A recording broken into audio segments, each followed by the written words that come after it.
बच्चों इस वीडियो में हम class 12th physics chapter 2 electrostatic potential and capacitance के चैप्टर के एंड में एनसीईआरटी बुक में जो पॉइंट्स टू पॉन्डर दिए हुए हैं उनको पढ़ने वाले हैं। ये पॉइंट किसी भी कॉम्पिटिटिव एग्जाम्स के लिए बहुत इंपॉर्टेंट होते हैं। अगर आप नीट या जेई की तैयारी कर रहे हैं तो स्पेशली असर्शन रीजन में आपको इनमें से क्वेश्चंस जरूर दिख जाएंगे। इसके अलावा किसी भी टॉपिक के बारे में ये जो आपकी नॉलेज है उसको और डेवलप करते हैं। तो चलिए फर्स्ट पॉइंट देखते हैं।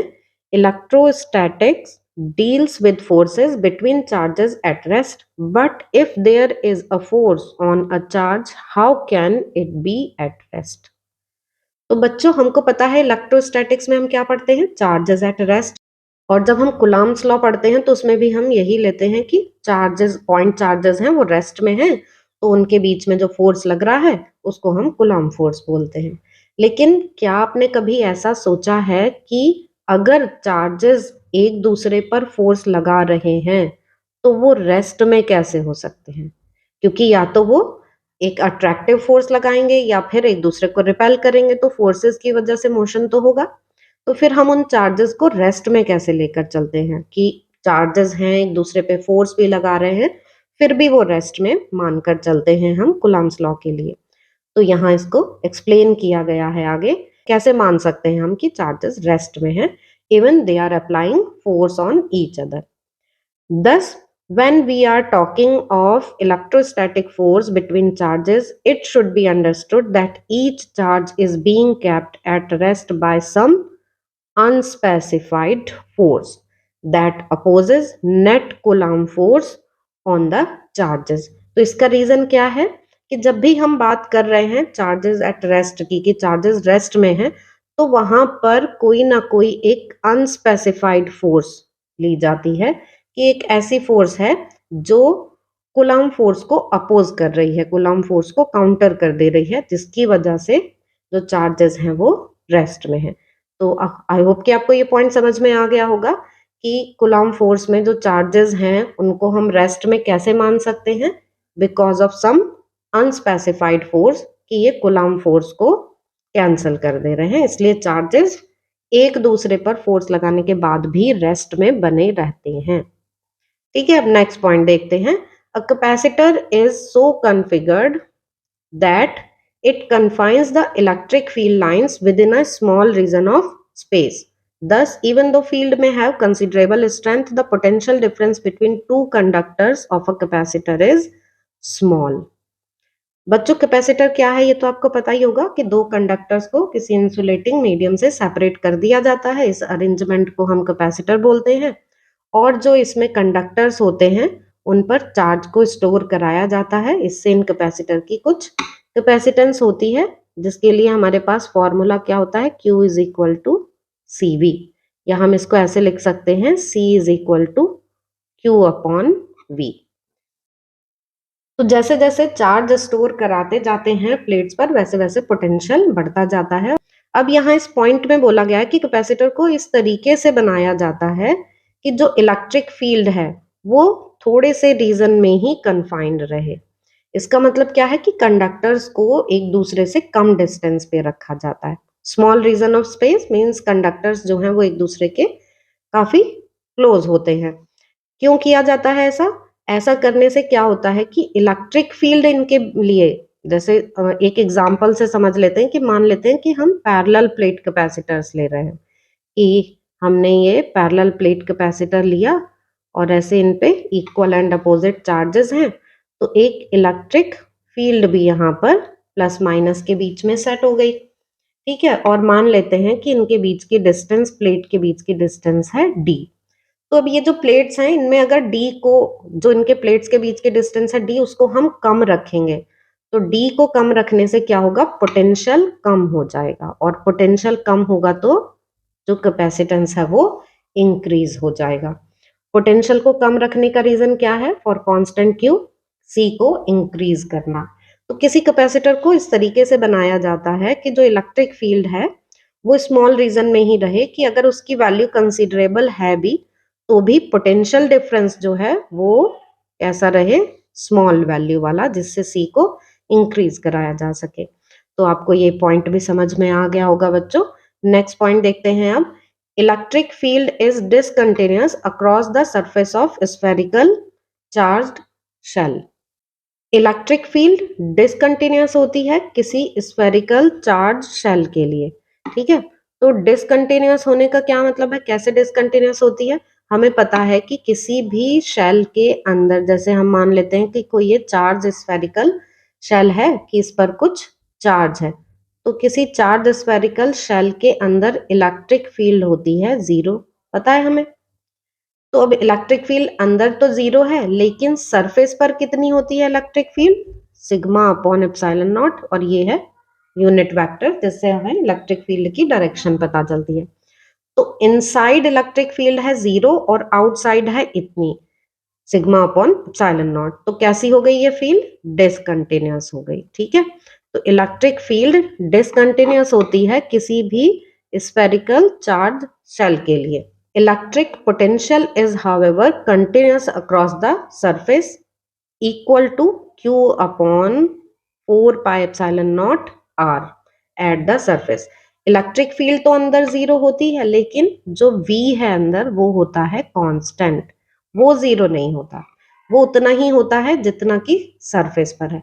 तो किसी स्फेरिकल चार्ज शेल के सरफेस पर जितना पोटेंशियल होता है, शेल के अंदर हर एक पॉइंट पर उतना ही पोटेंशियल होता है, और इसकी वैल्यू इक्वल होती है Q upon 4 pi epsilon not R, जिसमें ये R क्या है? इस शेल की रेडियस है। और पोटेंशियल के कांस्टेंट होने का रीजन क्या है बच्चों? देखो, इलेक्ट्रिक फील्ड तो शेल के अंदर जीरो है, तो inside the shell electric field is zero. हमारे पास फॉर्मूला है E is equal to minus dV by dl। तो इससे अगर हम देखें तो ये जो dV है, dV किसके इक्वल हो जाएगा? माइनस EdL के इक्वल। और जीरो का इंटीग्रेशन करना है हमें, इलेक्ट्रिक फील्ड कितनी है? जीरो। जीरो का इंटीग्रेशन करेंगे तो ये वैल्यू हमारे पास कांस्टेंट वैल्यू आ जाएगी, ठीक है। तो जो पोटेंशियल है स्फीयर के अंदर वो हर एक पॉइंट पर सेम रहता है और उतना ही होता है जितना कि सरफेस पर है। और सरफेस पर पोटेंशियल कितना होता है? 1 upon 4 pi epsilon not Q upon R, जहां पे R इस शेल की रेडियस है। तो आपको ये पॉइंट भी समझ में आ गया होगा कि इलेक्ट्रिक फील्ड तो किसी शेल के लिए डिसकंटिन्यूअस होती है क्योंकि अंदर उसकी वैल्यू जीरो है, लेकिन आउटसाइड द शेल ये वैल्यू जीरो नहीं होती है। पर पोटेंशियल कंटिन्यूअस है। कंटिन्यूअस मीन्स कि शेल के अंदर जो वैल्यू है पोटेंशियल की वही सरफेस पर होती है, ठीक है। तो ये थर्ड पॉइंट भी आपको समझ में आ गया होगा बच्चों। नेक्स्ट पॉइंट देखते हैं। Fourth point, the torque P cross E on a dipole causes it to oscillate about E. बच्चों, टॉर्क की वजह से जो डायपोल है वो ऑसिलेट करने लगता है। जैसे कि कोई ऐसे ये यूनिफॉर्म इलेक्ट्रिक फील्ड है, आपने ये डेरिवेशन भी पढ़ा होगा टॉर्क वाला, काफी इंपॉर्टेंट डेरिवेशन है और इजी भी है। तो इस यूनिफॉर्म इलेक्ट्रिक फील्ड में सपोज कोई इस तरीके से डायपोल रखा हुआ है, मान लेते हैं यहाँ माइनस चार्ज है और इधर ये प्लस चार्ज है। तो अब इलेक्ट्रिक फील्ड की ये डायरेक्शन है, इसका मतलब इधर कहीं पर प्लस चार्ज होगा, इधर कहीं पर माइनस चार्ज होगा, तभी तो electric field positive to negative इस डायरेक्शन में है। अब इसमें एक ये डायपोल है तो माइनस जो है वो प्लस से अट्रैक्ट होगा और ये प्लस माइनस की तरफ अट्रैक्ट होगा। इस वजह से क्या होगा कि ये जो डायपोल है उस पर एक टॉर्क लगेगा और वो ऑसिलेट करने लगेगा, मीन्स यहाँ पर आ जाएगा, फिर वो ऐसे आ जाएगा, लेकिन यहाँ पर ऐसे आके ही रुकेगा नहीं क्योंकि तब तक इसमें एक एनर्जी स्टोर हो चुकी होगी और ये ऐसे अभी नहीं रुकेगा और आगे और रोटेट करेगा और फिर इस तरीके से और आगे ये बढ़ता जाएगा। लेकिन फिर इन फोर्सेस की वजह से, ये जैसे इधर ये फोर्स लग रही है QE और इधर भी QE, तो ये माइनस QE और इधर प्लस QE फोर्स लग रही है। फोर्सेस की वजह से ये वापस अलाइन होने की कोशिश करेगा और इस तरीके से इसमें ऑसिलेशन डेवलप हो जाएंगे और ये ऑसिलेट करने लगेगा। तो आपको ये समझ में आ गया कि इस कंडीशन में यहाँ पर एक टॉर्क लग रहा है P क्रॉस E या PE साइन थीटा इस डायपोल पर, जिसकी वजह से वो ऑसिलेट कर रहा है अबाउट E, ठीक है। Only if there is a dissipative mechanism, the oscillation are damped and dipole eventually aligns with E. अगर ये डिसिपेटिव मैकेनिज्म है, डिसिपेटिव मैकेनिज्म मतलब एनर्जी का लॉस होता जा रहा है धीरे धीरे, तो एनर्जी का लॉस होता जा रहा है तो ऑसिलेशन कैसे होंगे, डैम्प्ड ऑसिलेशन। तो डैम्प्ड ऑसिलेशन में आपने क्लास 11th में पढ़ा होगा कि धीरे धीरे जो ऑसिलेशंस है उनका एम्पलीट्यूड कम होता चला जाता है, फाइनली ऑसिलेशन स्टॉप हो जाते हैं। मतलब जो भी ऑब्जेक्ट, जैसे एक सिंपल पेंडुलम लिया हुआ है, उसको मीन पोजीशन के एक साइड डिस्प्लेस करके छोड़ दे रहे हैं, तो धीरे धीरे क्या होता है, ऑसिलेशन छोटे होते चले जाते हैं और फाइनली वो रुक जाता है मीन पोजीशन में ही। तो इस तरह के ऑसिलेशन को क्या बोलते हैं, डैम्प्ड ऑसिलेशन। तो यहाँ पर भी सेम ऐसे ही डायपोल जो है वो डैम्पिंग में रहेगा और उसके भी जो ऑसिलेशंस हैं वो छोटे होते जाएंगे और फाइनली ये अलाइन हो जाएगा। अलाइन होने का मतलब क्या है कि इस तरह से आके ये डायपोल ना रुक जाएगा, ये माइनस चार्ज इधर और प्लस चार्ज इधर, तो फाइनल इस पोजीशन में आके ये रुक जाएगा। इसको बोलेंगे अलाइन होना। जो डायरेक्शन इलेक्ट्रिक फील्ड की है वही डायरेक्शन डायपोल मोमेंट की हो जाएगी, क्योंकि इधर माइनस है और इधर प्लस है, तो डायपोल मोमेंट की डायरेक्शन क्या होती है, नेगेटिव टू पॉजिटिव, और इलेक्ट्रिक फील्ड की डायरेक्शन क्या होती है, पॉजिटिव टू नेगेटिव। तो ये दोनों अलाइन हो जाएंगे, एक ही डायरेक्शन में आ जाएंगे। Fifth point, potential due to a charge q at its own location is not defined, it is infinite। Potential due to a charge q at its own location, मतलब q चार्ज है और इस q charge पर ही potential देखना है, तो ये कैसा होगा, नॉट डिफाइंड। हम ये देख ही सकते हैं कि v का फॉर्मूला क्या होता है, 1/4πε0 q अपॉन r। अब अगर r की वैल्यू ही 0 हो जाए, यही तो है इसका मीनिंग कि एट इट्स लोकेशन, ये यहाँ पे बोला है ना, at its own location, means r की वैल्यू 0 हो जाए, तो उस चार्ज पे ही जब पोटेंशियल देखेंगे तो आर की वैल्यू 0 होगी और आर 0 हो जाएगा तो वी कैसा हो जाएगा, मीन्स इसको डिफाइन नहीं कर सकते हैं। तो आर 0 हो गया, इसलिए जो वी है वो नॉट डिफाइंड हो गया। तो आपको ये पॉइंट भी समझ में आ गया होगा। नेक्स्ट पॉइंट देखते हैं अब।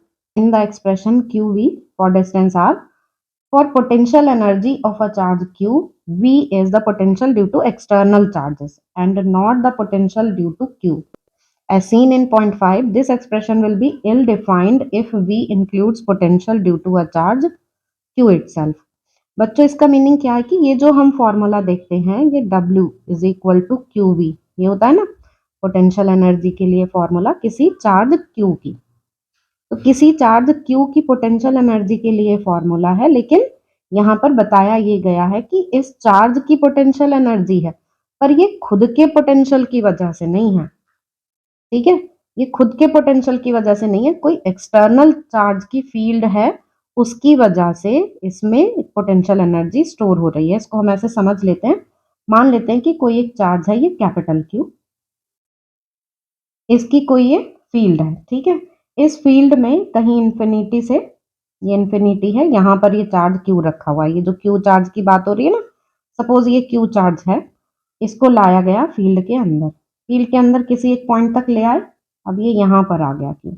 मान लेते हैं अब इन दोनों चार्जेस के बीच की डिस्टेंस ये R है, ठीक है। तो जब इस Q को ऐसे मूव कराते हुए ला रहे हैं यहाँ फील्ड के अंदर, तो कुछ वर्क करना पड़ेगा, ये जो वर्क करना पड़ा वही इस चार्ज में एक पोटेंशियल एनर्जी की फॉर्म में स्टोर हो जाता है, और उसी के लिए ये फॉर्मूला है W is equal to q v.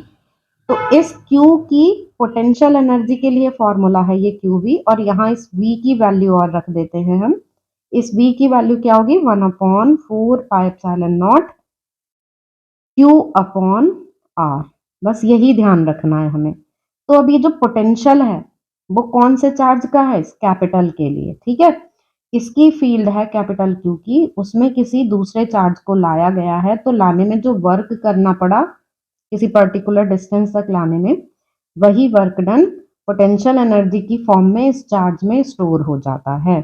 तो वही इस पॉइंट में एक्सप्लेन किया गया है कि इसके खुद की वजह से नहीं है, ये इस चार्ज का पोटेंशियल है किसी दूसरे एक्सटर्नल जो चार्जेस हैं उनकी फील्ड की वजह से। तो यहाँ पर हमें यहाँ दिया हुआ है, this expression will be ill defined if we includes potential due to a charge Q itself. तो हमने इससे जस्ट ऊपर वाले पॉइंट में ये पढ़ा ना कि Q eight its own location is not defined. तो हम इस वाले चार्ज के लिए तो ऐसे डिफाइन नहीं कर सकते हैं, इसके खुद की वजह से पोटेंशियल को डिफाइन नहीं कर सकते हैं इस लोकेशन पर। इसलिए जो ये पोटेंशियल है V, वो कौन सा है, जो एक्सटर्नल चार्जेस की वजह से है। तो आई होप कि आपको ये पॉइंट समझ में आ गया होगा। अब नेक्स्ट पॉइंट देखते हैं बच्चों, लास्ट पॉइंट है बच्चों, इलेक्ट्रोस्टैटिक शील्डिंग क्या होती है। बाहर कोई भी इलेक्ट्रिक फील्ड है, तो अगर हमने एक हॉलो कोई भी कंडक्टर ले लिया है तो उसके अंदर इलेक्ट्रिक फील्ड जीरो होती है। Inside the cavity electric field zero है। बाहर फील्ड है लेकिन इनसाइड द कैविटी ये कोई कंडक्टर है, सपोज इस पे भी कुछ चार्ज है, तो बाहर की जो इलेक्ट्रिक फील्ड है उसका यहाँ इनसाइड द कैविटी कोई इफेक्ट नहीं पड़ता है और अंदर इलेक्ट्रिक फील्ड जीरो होती है। ये आपने इस तरह के ऐसे डायग्राम भी देखे होंगे कि कोई एक कंडक्टर है, उसकी सरफेस पर तो चार्ज आ जाता है लेकिन इनसाइड द कैविटी जो खाली स्पेस है अंदर कंडक्टर में, वहां इलेक्ट्रिक फील्ड जीरो रहती है। तो अब इसमें क्या है कि electrostatic shielding does not work other way round, लेकिन इसका हम ऐसे रिवर्स नहीं ले सकते हैं। जैसे इसमें हम क्या पढ़ रहे हैं कि बाहर फील्ड है पर inside the cavity electric field zero है, और बाहर फील्ड है मतलब बाहर कहीं चार्ज होगा, तो बाहर चार्जेस जो हैं उनका यहाँ कैविटी में कोई इफेक्ट नहीं पड़ता।